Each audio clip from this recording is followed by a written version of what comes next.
What's going on, Domination Crew? I'm Rico, and today we're going to be talking about why you can't get any sales, and we're going to be revealing one of our products.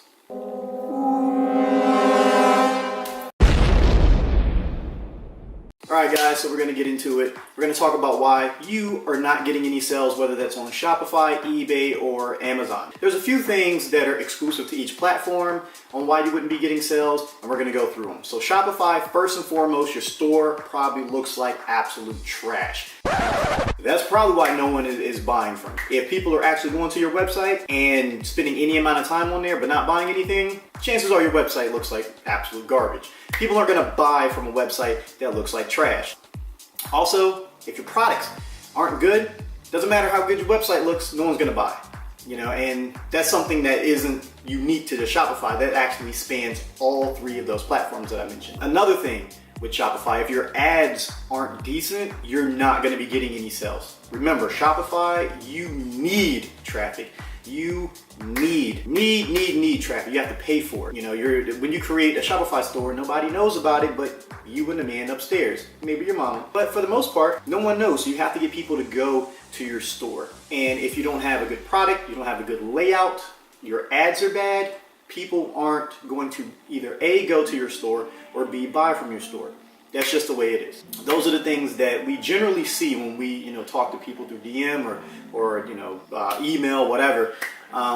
That's generally what we see. Those are generally the issues that we see with people's stores when they come to us and ask us to review them and stuff like that. eBay. The reason why you're not selling on eBay more often than not is because it's just entirely too competitive. If you're trying to drop ship on eBay, and people do, and you can drop ship on eBay and be successful, but the competition is really tough. The profit margins are razor slim. I mean, in some cases, people are only getting 5 and 10% on their profit margins. They just do a buttload of volume. They have thousands of listings in order to do, decent numbers.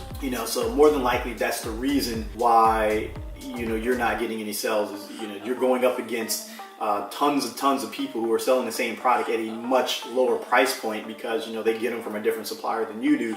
It's going to be very difficult for you to break into that. The product pictures maybe, but more often than not, it's just because the product that you chose is in a niche that's very saturated and the competition's tough. So you have to add some form of value to get people to buy. And generally that's bundling.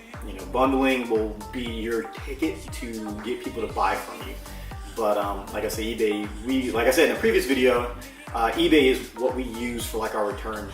We don't necessarily use eBay for much else. We don't drop ship on eBay. We just sell, some of the items that came back from our Amazon store on there.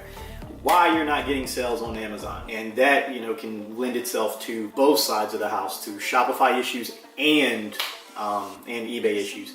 One is because, let's say you're drop shipping on Amazon, which is what we recommend for all beginners to find products, so that way you're not out of $1,000 to $3,000 by getting an FBA product that doesn't sell. You have a drop shipping product and you didn't do your product research properly because you didn't check out our video on picking the right product. But let's say you just pick a product and you put it up, you're not getting any sales.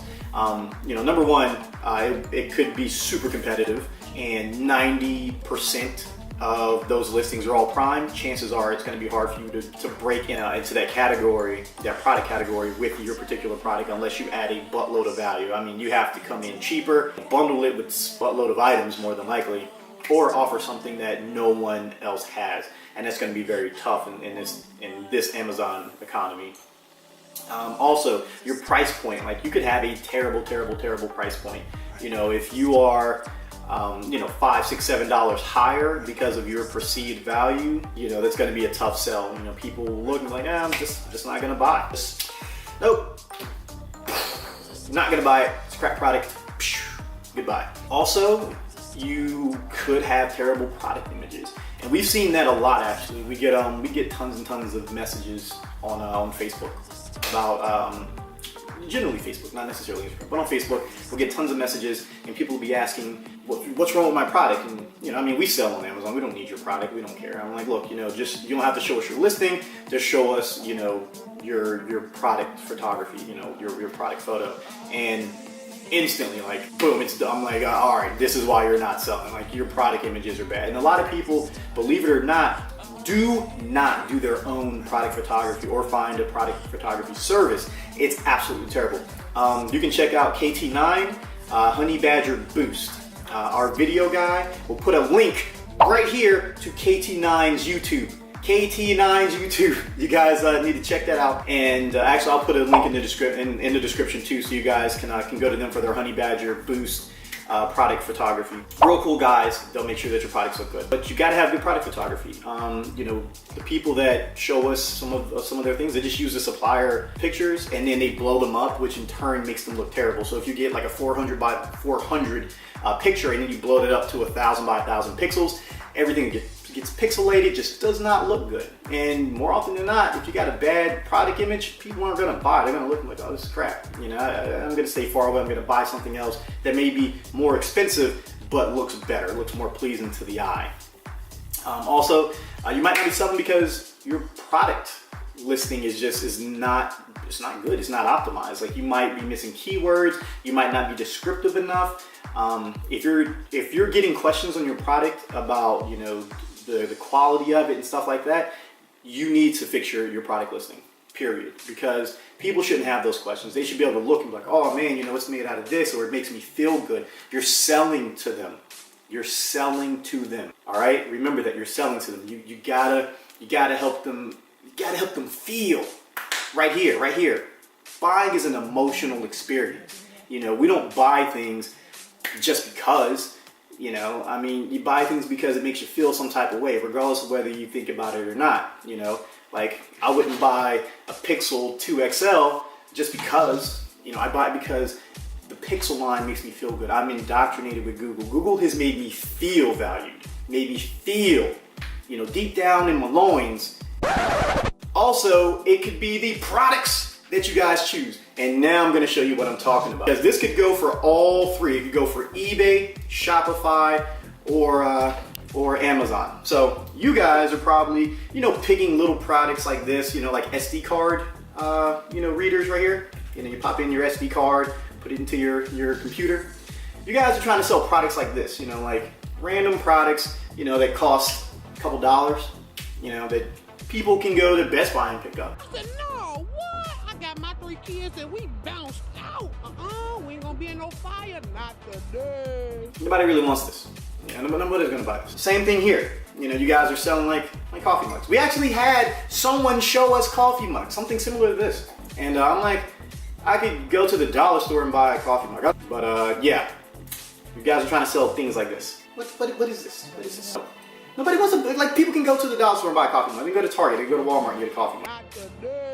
Now I'm going to show you a product that we actually sold, but had to pull because it became ultra competitive. At the time when we were selling it, we were doing almost $6,000. I think we were doing like $5,800 every month with this one product. And usually we say, you know, you want to private label all your stuff.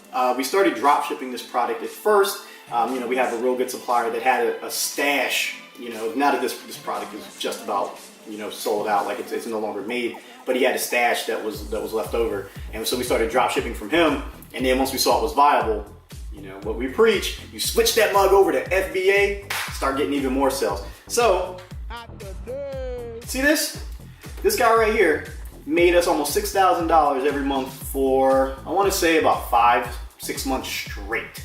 You know, we came at a cheaper price point and we were able to crush it. Guys, we were making so much money. And then, want to know what happened? People started coming in and they started selling counterfeit pieces of these. They started selling counterfeits. And that just absolutely destroyed it because it was a public listing. This right here, you know, like Funko Pops and stuff, I don't recommend selling them because they're public listings and your stuff gets tossed into a big bin unless you have your own like label on it. And that's a whole nother can of worms we'll get into. But if someone's selling a fake product and you have the buy box, well, let's say Amazon pulls that fake product because it's all in one big bin, well, it gets sent out on your behalf because you had the buy box and someone purchased it. Shazam!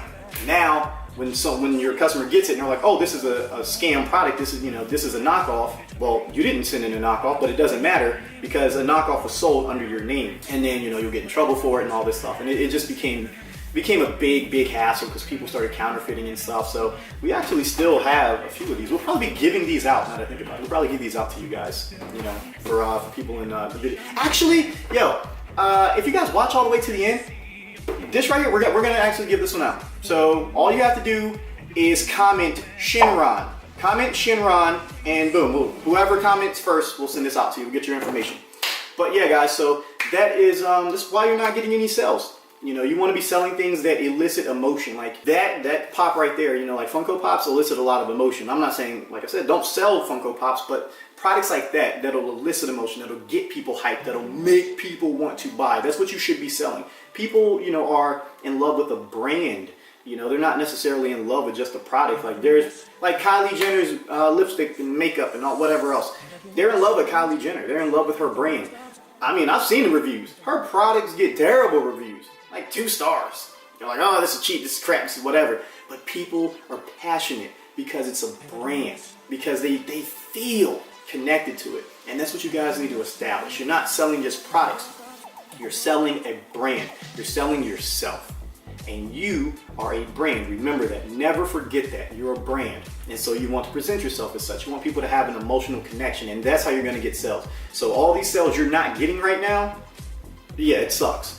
But change things up. You know, take the advice that I gave you guys and start presenting yourself as a brand. Start presenting yourself as like the head honcho, the go-to, the big cheese. And there you go. And then you guys will start getting sales. It's really not that difficult. It takes a little bit, but you guys will be fine. Oh, there we go. That covers everything we wanted to talk about. That covers why you're not getting any sales. Shows you one of the products that we actually sell, which most people aren't going to do. That's been why you cannot get any sales and what to do about it. You know, hopefully you guys take that advice. Hopefully you guys start selling. Make sure you like, comment, and subscribe. Dan will be back. He's handling clients in California. If you guys have seen our Instagram, he's probably been doing a little bit of IGTV, been going live. Yeah, so guys, that's it. Till the next time. Peace.